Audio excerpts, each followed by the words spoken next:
Right, today we're revisiting the HMNZ Manawanui. So the last update, and we actually talked about this, was on the 3rd of March, right? Ah, she was getting charged, wasn't she? She was getting charged. She is getting charged. She's facing court-martial. So let's rewind a bit. Lesbian Navy Captain Yvonne Gray was in charge of this ship called the Manawanui or something like that.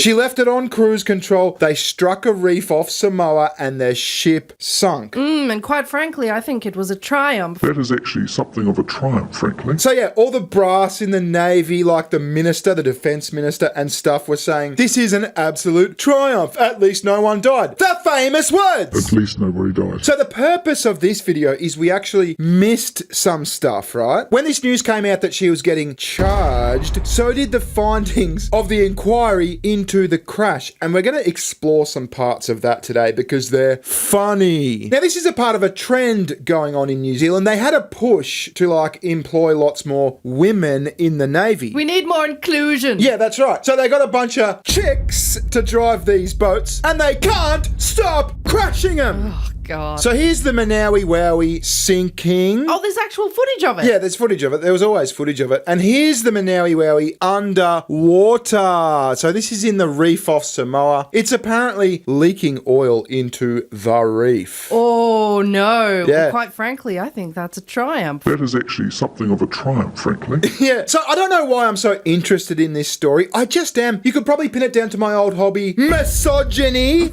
But I think it's just the way that she was like insulated and protected and it was a triumph and at least nobody died, blah, blah, blah. Yeah, for the sole reason she was a chick, you could tell. So let's have a look. Let's go! Manawanui crashed into a reef by a little octopus, a friend of Dorothy. New Zealand's Navy is so lame, so spastic, lame and gay. Manawanui crashed into a reef. So we were talking about how this Yvonne Gray, Yvonne, whatever the fuck, was being insulated by the brass, including our favourite chick ever, Judith Collins. Judith Jan, we could never remember her name. Janice, I don't know. Is that the triumph, bitch? It's the triumph bitch, yeah. I'm appalled to see the comments online because, you know, New Zealanders are better than this. The deeply concerning, misogynistic narrative, the one thing that we already know did not cause it is the gender of the ship's captain. So the gender of the ship's captain did not cause this. She wanted to hammer that home. Yeah. I saw this interview. This was around the same time. She had this like campaign to just drive home the point that it wasn't the gender of the captain. The captain is ultimately responsible for the fate of their ship, right? Well, I understand so, but again, that will be what the inquiry looks at. I mean, I think we cannot rush to judgment, but what I've always, I've said this week pretty clearly, it's not the gender of the captain that's the issue here. Oh, that's not the issue here. It's not the gender. So now, let's get into the fucking meat and potatoes of this video. It's like, why do you keep bringing it up? Why are you constantly bringing this up? I'm starting to think it's the fucking gender. Yeah, so I had a look into the official report. This was at the encouragement of I Malcontent. He's been covering this too, and he does really good work. You should go watch I Malcontent. But some of the things I found interesting, see, there's like a timeline of events of all the stuff that happened, right? And I just want to go through some of the juicy ones with you. So on the day at 18, 15 and 20 seconds, an alarm starts sounding. No comment on the alarm is noted in the audio recording. No further instances of the alarm sounding on the VDR will be noted in this narrative. So no one was like, what the fuck is that alarm? Why is an alarm going? Well, I think they already knew they were fucked, kind of thing. Yeah. So it's like your house is on fire and the smoke alarm starts going off. It's like, yeah, okay.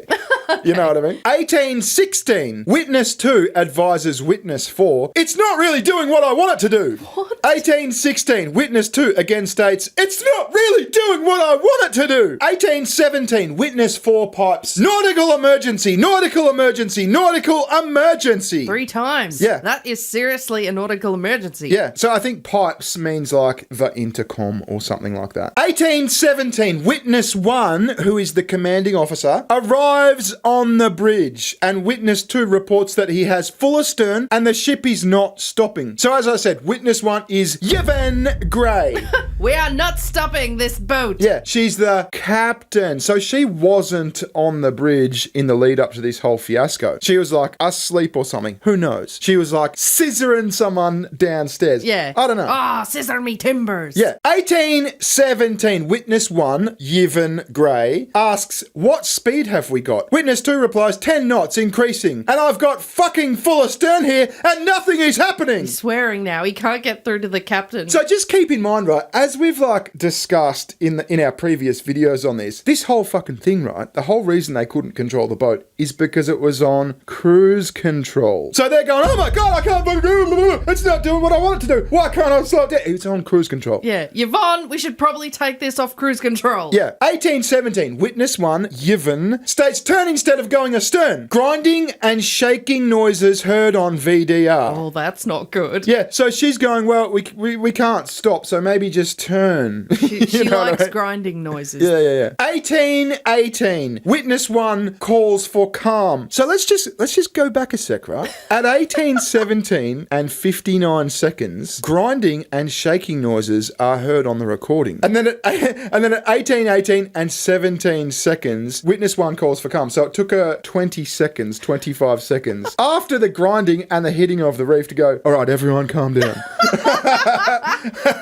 You know what I mean? I think if there's any time to not be calm, it's after the fucking grinding noises of hitting a reef. 1819, witness 1 says, I want you to look at the system because you understand the system. See if we can get propulsion back. So the captain didn't understand the propulsion system. Ooh. She's saying to someone else, it doesn't say who she's saying it to, but she's saying to someone else, hey, can you reverse out of this driveway for me, baby? Because I can't maneuver this fucking thing, you know? The typical chick thing. 1822, and I've put these together for a reason. Witness 1, the commanding officer states, I can see the stern swinging back round to port. And then at 1822 and 6 seconds, voice heard saying, Captain, ma'am, intention is to drop both anchors. So the captain is standing there going, everyone fucking calm down. Can you look at the system for me? Because I wouldn't have a fucking clue what's going on. And then she goes, oh my God, the stern is swinging back round to port. And someone comes into the fucking bridge and goes, listen, we're dropping the anchors. Yeah. No, what should we do, ma'am? Yeah. What should we do, Captain? Listen, bitch, we're dropping the fucking anchors. Yeah. Isn't that insane? This is a mutiny. We're overthrowing you, Captain. Yeah. You clearly don't know what the fuck you're doing. Yeah. So at 1827, discussion about, do you want to take it out of auto now?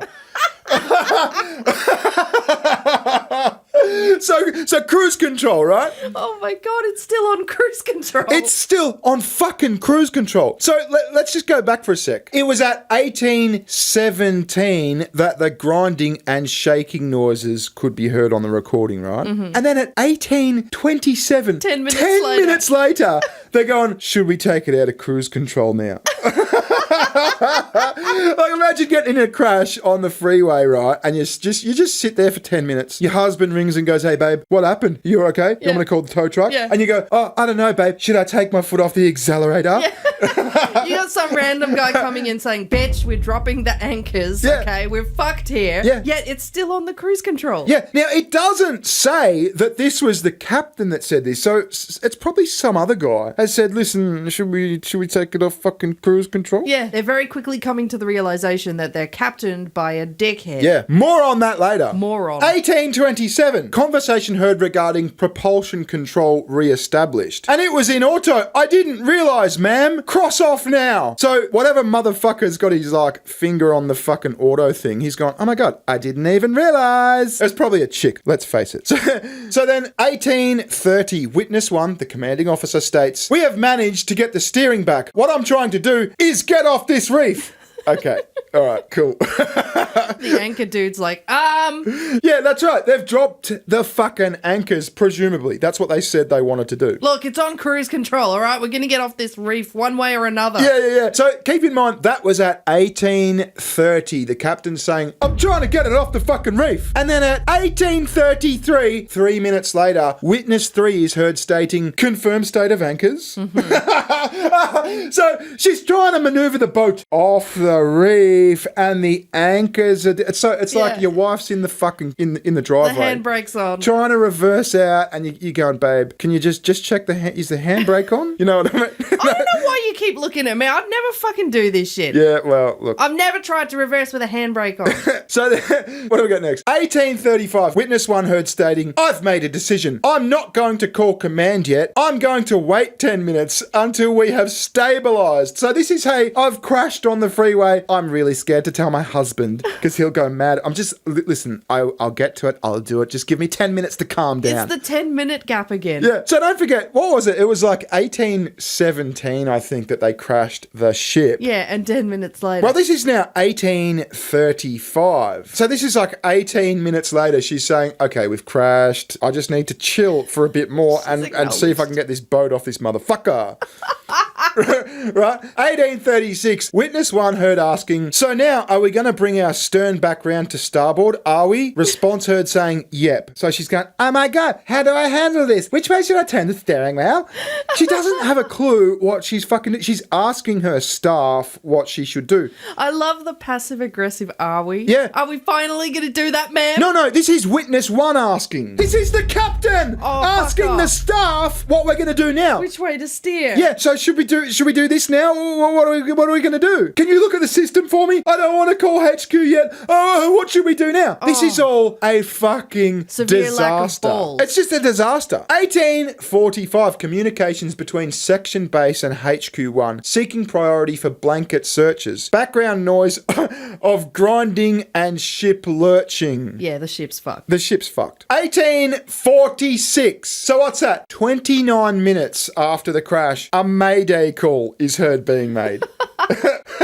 Isn't this insane? She's had time to register. She's calmed down. She's had her chai latte. Yeah. 1847. Now, this is where it just gets comical. This? Yeah. It starts to get really funny now. 1847, witness one, the captain, is heard making amplifying pipe advising personnel are to get bottles of water, go to the toilet if they can, and get layers of clothing if able. She's literally mum saying go to the toilet before we go on the road. That's right, yeah. It'll be a long time before the next toilet. You better go do wee-wees. Oh my God. You're about to be in the fucking ocean. Yeah. Piss in there. 1848, so about a minute later, she pops again. This is the captain. This isn't a great situation. However, I have faith that you all know what we need to do. We'll get in our life rafts and we'll survive this, and then we'll wait for help to arrive. Make sure that you can do what you can do to prepare yourself for getting in that life raft. If that means getting extra clothes, then you do that. All personnel are to try to get to the loo before we get in the life raft. Fucking Lou again. Yeah. I'm sorry. I love the bit that says, I have faith that you all know what you need to do. Yeah, because you fucking don't. Yeah, they had faith in you. So just remember, this is on the background. This is on the backdrop of this Gillian Judith Collins saying, oh my God, the timing was everything. If she hadn't have acted as quickly as she did and gotten everyone off the boat, there could have been dead bodies. At least nobody died. At least nobody died. Quite frankly, I think it's a triumph that nobody had to shit in the life rafts. They all went to the loo. Yeah, but my point is the timing was fucked. She hit a reef and then like half an hour later she said, all right, we better have our piss and then get off the sinking boat. Right, so that's the end of the timeline, the parts I've got. There was a couple of more interesting tidbits here. This chick is fucking crazy. So the report goes on to say most of the life-saving equipment operated and performed as it was designed to do. However, some of the equipment was found to be one size, which restricted movement and dexterity for those smaller in size and was found to be a hindrance. What does that mean? So they've obviously got like survival suits or something like that, right? Okay. And so, but it's all one size. So all these small motherfuckers are like drowning in these huge suits and all these big motherfuckers are like, oh, this is too tight. What are they, fucking midgets? Is the Navy that inclusive? Well, there's always going to be bigger people and smaller people. It's Nah. like having on the boat all your size clothes and then giving it to me going, Nah, here, see. getting your survival suit. Now I'm thinking of a boat full of midgets, fat fucks, Right. and lesbians. Okay. It goes on to say, bringing together and towing the life raft rafts was made more difficult due to the lack of obvious towing points on the life rafts. There had been no training undertaken by ship's crew to tow life rafts, which added to the overall frustration and stress of the situation. Right, now we touch on the qualifications of the people driving the boat. Okay, so supervision, the role of supervisor, the person who was in charge of that bridge, because remember, the captain was off scissoring or asleep or something like that. She was flipping through the Subaru catalogue. Who knows? Yes. It says the role of supervisor was not clearly defined. However, it was commonly known to involve safety oversight of the survey task. While the supervisor had inadequate situational awareness and understanding of how the ship operated to effectively supervise the OOW, whatever that is, the supervisor had not completed all the azimuth thruster training courses and had not been platform endorsed for the ship. Right, so she was a shit thruster. Yeah, she was a shit thruster. But that means she or he, it could have been a he, was not licensed to run the ship. But it gets worse. Witness 1 was not platform endorsed for the ship. So the captain wasn't the equivalent of being licensed in the Navy to run the ship. What? Yeah. The court notes she should have held a command platform endorsement, the requirements for which are set out in paragraph blah blah blah of the New Zealand blah blah blah blah blah. Right? So she just wasn't qualified. Yvonne was specifically given this fucking captain role because she was a chick. So that means that all this shit that Judith Collins is spouting, it wasn't because of the gender of the ship's captain. It absolutely was because of the gender of the ship's captain. See, the New Zealand Defence Force has been pushing for chicks. Just get more chicks. We need equality. We need more chicks. Why are they all making X hands? I don't know. It just seems hard or something. They Fuck look if I like know. their hands are scissoring. So yeah, that's my point. That's the point of the video. It absolutely was because of her gender. If they hadn't have been making this push for chicks, then she wouldn't have got the job unlicensed and she wouldn't have crashed the fucking ship. Game, set, match. We're done. Lesbians should not be sea captains. Visit SugarTits. She has a channel. Yes, I do. We'll catch you later. Thanks for watching. Ta-ta. Bye-bye. See ya.